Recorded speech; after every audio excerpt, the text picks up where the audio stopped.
No. What's up, everybody? We are at chapter 9 of .com secrets, and along with chapter 9, we have made one more achievement as well. This is section 3 of this particular book, which is phonology. So give a big tap on your shoulder if you have watched all of these movies, all of these videos so far. So up to secret 9, we have learned a lot about communicating with your audience, about identifying your audiences, things like that. But now we will be actually moving towards funnels, how to find out successful funnels, how to find out successful businesses, or how to make your business successful with the help of funnels. So all of these questions, whatever you had in your mind so far, would be answered in the further sections of the book. So section 3 of the book is like 11th and 12th class. Things might be a little bit more technical from now. They might not be that much beginner from this section, so stay tuned and just I'm not getting the one, so let's just move ahead. So chapter 9, funnel hacking, reverse engineering a successful funnel. So reverse engineering, what does this word mean? So it's like, a machine, you have a machine and you want to build a similar machine. So what you would do, you would just open that machine out, you'll just find out all of the parts you had in that machine, and that's it. You'll just get similar parts from the market, and because this machine was working, then your machine would also work. That is reverse engineering, right? Reverse engineering is just to open something up and then analyze that thing and see how you can use that thing in your business, in your life, or whatever way you want, right? So in this particular chapter, we are going to study about existing traffic streams. And so this is the doodle. We'll explain this, understand this in further points. So the concept of reverse engineering and reverse funnel hacking. So Russell Benson shares that you don't have to reinvent the wheel. If someone is already having a successful business, that is a very, very, very great thing for you. You don't have to tap into something which is not discovered yet, or about which people are not aware yet, right? If something is already happening, that is a very good sign. What you have to do is you just have to reverse engineer their marketing strategies, their business strategies. You just have to open that machine up, and you have to just figure out what are the parts with that particular machine is made of, and everything is done. All the hard work has already been done for you. If you need a wheel again, then would you like try reinventing everything again? Or the simple concept, right? That is the concept of the whole chapter: reverse engineering and reverse funnel hacking. So if I complete everything in one line or in one sentence, that means just find out your competitors. That is the first thing. Reverse engineer what they are doing. So suppose if I am already, suppose if I don't consider myself successful so far, but suppose if I'm successful in my life, I might have done some things that made me successful. So by copying those things, even if you are at 10% success, you'll still be making good, right? If Russell Benson has created a $300 million company on the basis of some principles, on the basis of some concepts, if you can know and understand those concepts, then even if you create a 1% of that, that would be a $3 million company, right? So all you have to do is you just need to find out wherever you want to tap into. You just need to find out successful people in those fields. You just need to figure out what they are doing, what they have done, what strategies did they follow, which path did they follow, what setbacks did they have. All you have to do is you just need to figure out all of those things and then implement those things in your business. Even if you can create 1% success, that would be a big success for you. Flipkart is like 20-25 billion dollars company. If you can just model 1% of that company, that will still be a very great number. That would be around like $250 million something. So they have created this company on the basis of some concepts, right? All you have to do is you just need to figure out those concepts, and that's all. That is what reverse engineering in businesses, right? Hi Ravi. So that is reverse engineering in businesses, right? So let's just move ahead. So according to Russell Benson, in a successful marketing strategy, in a successful funnel, or in a successful campaign, there are 5 variables which you have to identify. Every successful business is like the foundation of every successful business is these 5 variables. So what are those 5 variables? Number one variable is demographics. Second variable is offer. Third variable is landing page. Fourth variable is traffic source. Fifth variable is ad copy, right? So these are the 5 variables of a successful campaign. So we'll just study one by one each of them. So number one, demographics. So demographics is like everything has changed these days. So Russell Brunson has shared like demographics. You understand demographics, people are not like just 12 to 15 or male female living in a particular region. Now things have changed. Now you have much better targeting than we had before, right? So demographics is about understanding the life event of your audiences, what's happening in their life. Like someone who is recently married, someone who has a baby aged 3 months, someone who just had a miscarriage, someone who failed in his college, someone who topped in his college. So these are the life events, right? These are the life events of demographics, right? So Ravi, we would be having a special FAQ session after this. So the structure is, for the first 15 minutes I explain the book, and the next 15 minutes we discuss the book. So that's how the session goes. So in Russell Brunson shares his story of supplement business. So how right targeting of demographics changed his business. So Russell Brunson was targeting people who were suffering from pain, right? So his entire marketing message, his entire funnel, his entire messaging, his entire ads, every messaging on his page was targeting those people who were struggling in pain. And Russell was struggling with that funnel, so that was not that much successful. But later what they figured out, they did some experimentation, they did some testing, and later they figured out that people who want to improve their health are also their target audience, right? So it's not just about you are in pain. Like if someone is reading book not just to solve their problems, someone might be love reading books because he don't want to have problem in the first place itself. Someone wants to have book every day because he loves having a healthy life and don't want any problems in his life, right? So instead of targeting pain, they now started targeting a healthy living, right? So now they started them put their messaging on those websites which had which were like based on the Diabetic websites, basically. right, healthy In living. that chapter, he has told about diabetic websites. Yeah, healthy living, like promoting healthy living. So now his entire messaging changed from pain to healthy living, and that changed his complete business. So it's about understanding the demographics of your competitors. So like it's not, you don't have to do anything yourself. What you have to do is you just need to find out your competitor and find out what kind of demographics he is targeting. That's what you have to do. And then we have offer. So offer is what you are selling, at what price point you are selling, what are the upsells and what are the downsells. That's an offer, right? So things what you have to analyze in your competitor campaign. What are they selling, how they are selling, at what price point they are offering each product in their funnel, what is the copy on the sales videos, what emails I'm getting, how many emails I'm getting, are they selling in every email or offering content in some, right? So you don't have to like plan these things out. You just have to analyze these things in your competitors offer, right? That's what you have to do. What kind of offer they are putting it, how what is the message they are showing, right? How they are selling, how much hard they are pushing their product, or they are soft on their product, or does they have lead magnets? If they have lead magnets, how many lead magnets they have?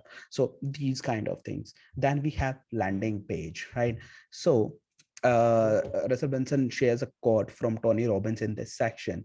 If you want to be successful in any part of your life, then all you have to do is you just need to find someone who is already doing what you want to do and model your efforts after theirs. That's it.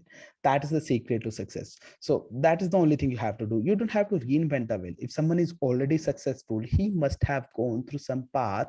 All you have to do is you just have to follow the same path. That's it. That's the only thing you have to do. And same thing we will be doing in landing pages. So what we will be doing in landing page, we will document the landing pages of our competitors, and then we will analyze all of those landing pages one by one. What is the content? What is the headline? What is the social proof? How product is placed? How product is pitched? How the offer is made, how much, do they have video sales letter, or doesn't they have any video sales letter? If there is video sales letter, what is the length of the video sales letter, right? What are the color schemes? So all these things you'll be like trying to identify in your competitors landing page, right? So don't worry, we have a complete checklist of all of the things that you might need, right? So don't worry if you think you are missing something. So the only most important point of this chapter is you don't need to reinvent the wheel. That is the thing, right? If someone is already successful, then just follow the path. And Russell Benson also shares this thing. If someone is not successful, right? If something is not discovered yet, if someone has not made a good business in your niche, then just don't step in that. That's what Russell says. People are like, oh, this idea is something no one has ever done this, I'll do this. Russell says that is the very risky thing. That is the most risky thing. You don't have to do anything which no one has ever done. All you have to do is you, because if someone has already done that thing, that means people are ready for it. That product is proven, right? Before Google, there were search engines. You must be aware of that. Before Facebook, there were social media marketing websites. And Facebook was very, very late. Facebook was in the year of, I think, 2007, 2008. Before that, there was MySpace, there was Orkut, there were tons of other things, right?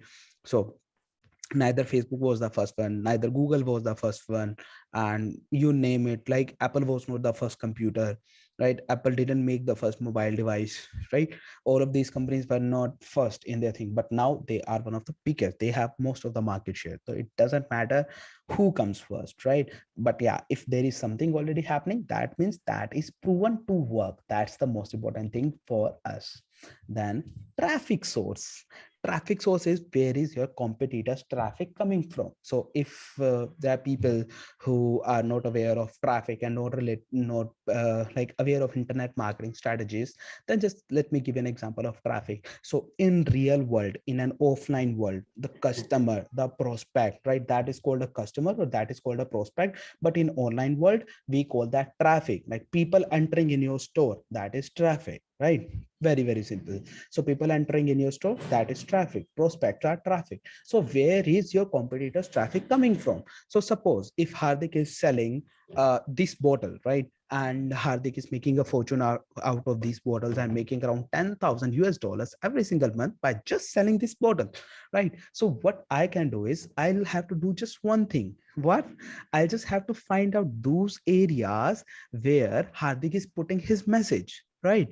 That what I'll do, and I'll just place my message in on the right of Hardik's message. Or if I can pay more, I'll just ask them, hey, like how much Hardik is paying you? They'll say $2,000 a month. Okay, I'll pay you $3,000 a month. Just put Hardik's banner out of it. That's it, right? So instead of now people don't know who is the person, who is a business. Now instead of visiting Hardik's business, where they'll be visiting now? They'll be visiting on my business, and I'll be making profits out of it. That's what Russell Benson mentions, right? And same thing, let me give you an example in offline business. So suppose if you are selling laptops, right? And Your competitor is also selling laptops and he's having one of the biggest business in the area, making tons of money every single year. So what you can do is, all you have to do is, you just need to find out areas where he has put his message. Does he use billboards? Does he use flex banners? Does he market in schools? Does he market in colleges? Does he have good relations with government, or wherever it is, like wherever he's putting his message? What you'll have to do is just find out the areas where he is putting his message and replace them with yours. That's it, right? And this is very easy in online world, maybe a little bit difficult in offline world, but yeah, that is the biggest strategy of scaling your business. Now, instead of walking into his showroom, people would now be walking into your showroom, and instead of he making the money, you will be making the money. That's the whole game, right? So what are the specific websites where they are buying their ads? Is the traffic coming from banner ads, social media, or email? So this is in context to email online marketing, right? So that depends where you are. Most of your marketing strategies are concentrated. So let me give an example in offline business.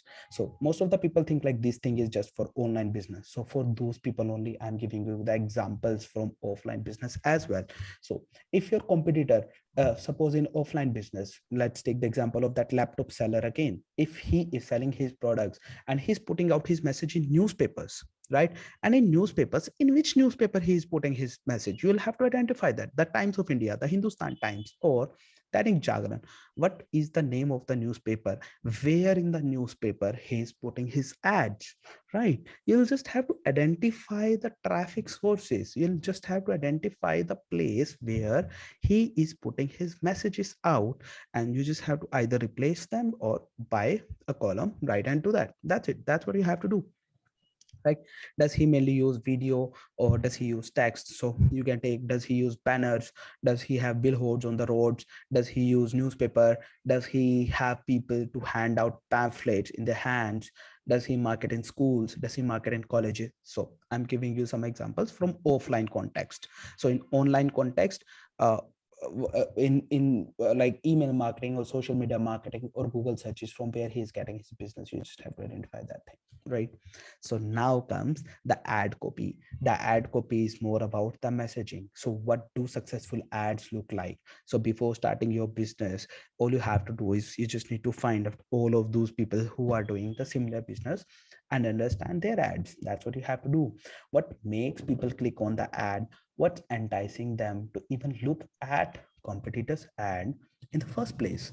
What pictures are your competitors using? What does the headline say? What does the body copy look like? And why are the competitors using the video, right? The similar thing, are they using videos? Are they using images, right? So that's how all of these things work, right? So again, another quote from Russell Benson: don't waste time figuring out, blindly tweaking and adjusting your own advertising methods. Find what's already working and model it. He Model. doesn't say copy, he say model. He doesn't say copy it. You can't copy someone's marketing strategy. You have to model. You just have to understand what you can take from their marketing piece. Suppose if I have to launch a product, it's very easy for me launching a product. I'll just find out 10 competitors in that space, and I'll pick just one thing from all of those 10 people, right? One thing from competitor one, second from competitor two, another thing from competitor three. Now I have 10 different things. With those 10 different things, I'll now put my marketing messages. I'll now have my traffic sources. I'll now having my landing pages, and that's how this thing works, right? So that was the main thing. And so these are the so Russell Brunson says these are the 5 areas that you have to study from your competitor. These are the, if you have studied these 5 areas, then like there are very more chances in having a successful business. And Russell Brunson also says if 2 things are missing out of these 5 areas, then he says I'll drop the plan. If I can't find 2 things, if I can find ads or traffic source from my competitor, I'll drop the plan. I won't do that business. I will only do that business if I can find at least 4 of these 5 things. That's what he says in this book. So how to reverse engineer a successful campaign. So a little bit about execution, or say to do.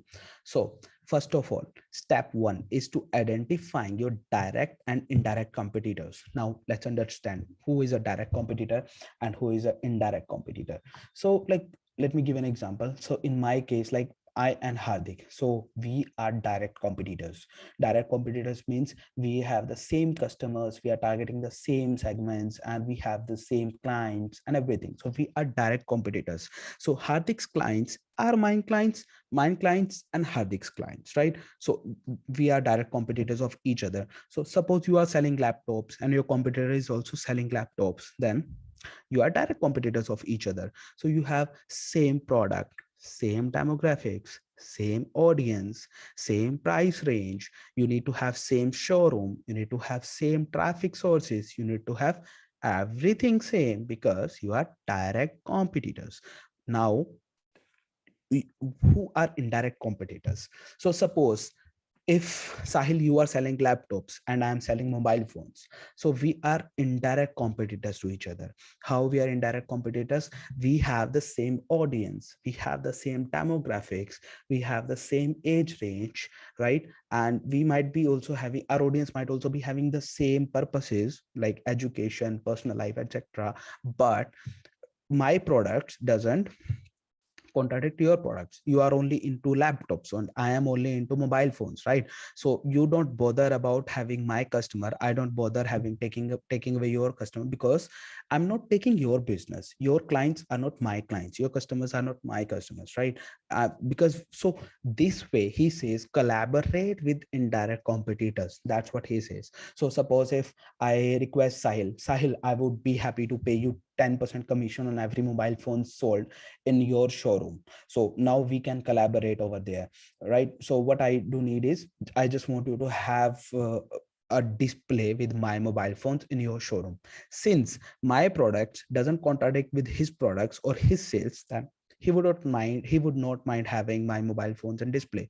Or I'll just request him, hey, can you just put out a message for me outside your shop of mobile phones as well? Since you are selling laptops, that should not affect your customers, but that can give me a good business and we can collaborate. So that's how you have to identify your direct competitors, and then you have to identify your indirect competitors as well.